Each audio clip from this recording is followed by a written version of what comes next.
आरक्षणाच्या निमित्तानं आज मराठा आरक्षणाच्या निमित्ताने जिल्हा वकील संघाने हा मोर्चा जिल्हा वकील संघ ते क्रांती चौक येथे आयोजित केलेला आहे।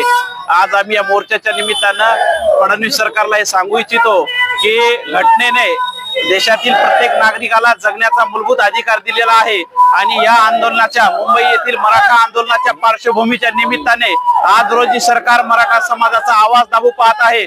आज रोजी जर प्रत्येक नागरिक आंदोलनकर्त्या नागरिकांचं जो या देशाचा नागरिक आहे जो या राज्याचा नागरिक आहे त्याची संरक्षण करण्याची त्याच्या जगण्याची हमी घेण्याची आणि त्याला सुख सुविधा पुरवण्याची जबाबदारी ही संपूर्णपणे राज्याची असताना या राज्याचा कपटी कारस्थानी मुख्यमंत्री कुठेतरी महानगरपालिकाच्या अधिकाऱ्यांना सांगून तेथील संडास बाथरूम तेथील व्यवस्था ब्लॉक करतो। कुठेतरी विजेच्या जिथे सिडको जिथे आमचे आंदोलक थांबलेले आहेत मुक्कामाला त्या ठिकाणी हे करतोय लाईट बंद करतोय असा छळ मराठ्यांना देण्याचा त्रास आहे। यापुढे जर मराठ्यांना जर मुख्यमंत्र्यांनी त्रास दिला तर निश्चित मराठा समाज त्यांचा हिशोब करेल। छत्रपती संभाजीनगर येथे जिल्हा वकील संघाच्या वतीने मराठा समाजाचे संघर्ष योद्धे मनोजदादा जरांगे पाटील यांच्या आंदोलनाला पाठिंबा देण्यासाठी आम्ही सर्व जाती धर्मातील लोकांनी मोर्चा काढला होता। या मोर्चाला फक्त मराठा समाजातील लोक आहे असं कुठेही नाही।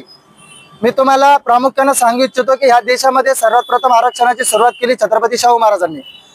ते मराठा जातीतून येतात पण त्यांनी मराठ्यांना आरक्षण दिलं नाही कारण त्यावेळेच्या संकल्पना वेगळ्या होत्या। आरक्षण ही श्रीमंत होण्याची संकल्पना नाही किंवा योजना नाही हे पण शाहू महाराजांना माहिती होतं। म्हणून प्रवाहाच्या बाहेर असलेल्या समाजाला प्रवाहात आणलं तरच इथल्या देशाचं मातृभूमीचं मातीचं कल्याण होईल त्या माणसाला माहिती होतं आणि म्हणून शाहू महाराजांनी दलित समाजाला नोकऱ्यांमध्ये 50% आरक्षण दिलं। पुढे याच गोष्टीचं भान ठेवत डॉक्टर बाबासाहेब आंबेडकरांनी इथल्या मागासवर्ग समाजाला जे प्रवाहाच्या बाहेर होते हजारो वर्ष त्यांच्यावर अन्याय चालू होता त्यांना घटनेमध्ये संरक्षण देऊन आरक्षण दिलं। आज ते आरक्षण चालू आहे। ओबीसी समाजाला 1990 ला मंडल कमिशन आलं आणि मंडल कमिशनने आरक्षणाची तरतूद दिली। त्या अगोदर या देशामध्ये असलेल्या आरक्षणामध्ये एकूण लोकसंख्येच्या 100% आरक्षणाची तरतूद आहे। म्हणजे या राज्यामध्ये जर एखादा समाज 12% असेल तर त्याला 12% आरक्षण, कोणी 15% असेल तर 15% आरक्षण आणि ते दिलंय 15/4 आणि 16/4 मध्ये दिले घटनेच्या। परंतु मंडल कमिशन या देशानं मान्य केला।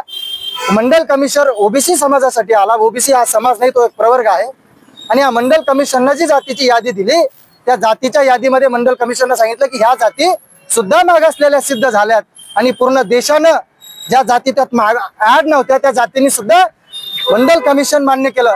पण मंडल कमिशनने काय तरतूद घातली की या अगोदर असलेलं 100% जातीला 100% मतदान असं होणार नाही तर एकूण जातीच्या लोकसंख्येच्या टक्केवारीच्या 50% आरक्षण राहील। म्हणजे काय जर एखादा समाज या राज्यामध्ये 32% आहे तर त्याला अर्धच आरक्षण म्हणजे 16% आरक्षण आणि ह्या राज्यामध्ये ओबीसी प्रवर्गाला 16% आरक्षण होतं।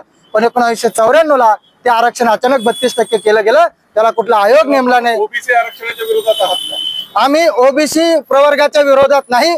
आम्ही ओबीसी समाजाचं जे 16% आरक्षण आहे त्याच्या विरोधात नाही पण बेकायदेशीररित्या ओबीसींना सुद्धा आणि मराठ्यांना सुद्धा अंधारात ठेवून शरदचंद्रजी पवार साहेबांनी जे वरचं 16% आरक्षण इतर प्रवर्गाचं ओबीसी देऊन टाकलं कुठल्याही आयोग न नेमता आम्ही त्या 16% आरक्षणाच्या त्या 16% आरक्षण सुद्धा आमचंच आहे असं बेकायदेशीररित्या म्हणणाऱ्या ओबीसीच्या विरोधात आहे।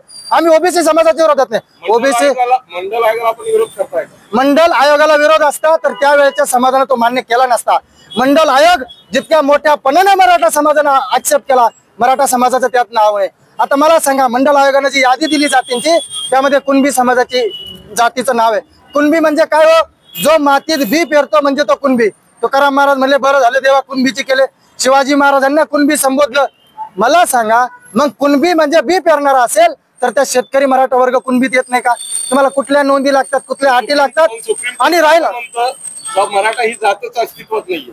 सुप्रीम कोर्ट म्हणतं मराठा ही जात अस्तित्वातच नाही तर मग या राज्यातल्या कोट्यवधी मराठ्यांच्या टिश्या चौकात जाळायचा कार्यक्रम घ्या आणि आमच्या टिश्यावर लिहिलेलं मराठा हे नाव खोडून आम्हाला तिथं कुणबी लिहायची परवानगी द्या। मला सांगा सर आज जर मराठा आरक्षण कायदेशीर असतं तर आमचा एक माणूस गाडीत बसून गेला असता आणि मुंबईने आरक्षण घेऊन आला असता। मराठा आरक्षण कायद्यात बसत नाही म्हणून तो झकमाऱ्या करता मी मुंबईत चाललो ना। मागणी बेकायदेशीर म्हणता येत नाही। कायद्यात न बसणारी प्रत्येक मागणी बेकायदेशीर नसते। काम सुप्रीम कोर्टाचं आहे। सुप्रीम कोर्टाचा निर्णय आहे केंद्राच्या हातात आहे। तुम्ही राज्याकडे मागणी करता। आपण कायद्याचे एक गोष्ट लक्षात घ्या जी फेक नॅरेटिव्ह आजपर्यंत पसरवले गेले की या देशामध्ये 16% आरक्षण फडणवीस सरकारने दिलं, ते आरक्षण सुप्रीम कोर्टात रद्द झालं, म्हणजे याचा अर्थ असं नाही की राज्य सरकारला अधिकार नाही, अधिकार राज्य सरकारलाच आहे. राज्य सरकारने मागासवर्ग आयोगाची नेमणूक करावी, मग नेमणूक केली, रिपोर्ट त्यांच्याकडे पाठवला की आम्ही मागास आहे, सिद्ध झालो. पण सुप्रीम कोर्टाने इंदिरा साहनीचा हवाला देत सांगितलं, सुप्रीम कोर्ट असं म्हणत नाही की मराठे मागास नाही, सुप्रीम कोर्ट असं म्हणत नाही की मराठे खूप श्रीमंत आहेत. सुप्रीम कोर्ट स्पष्ट सांगतं की इंदिरा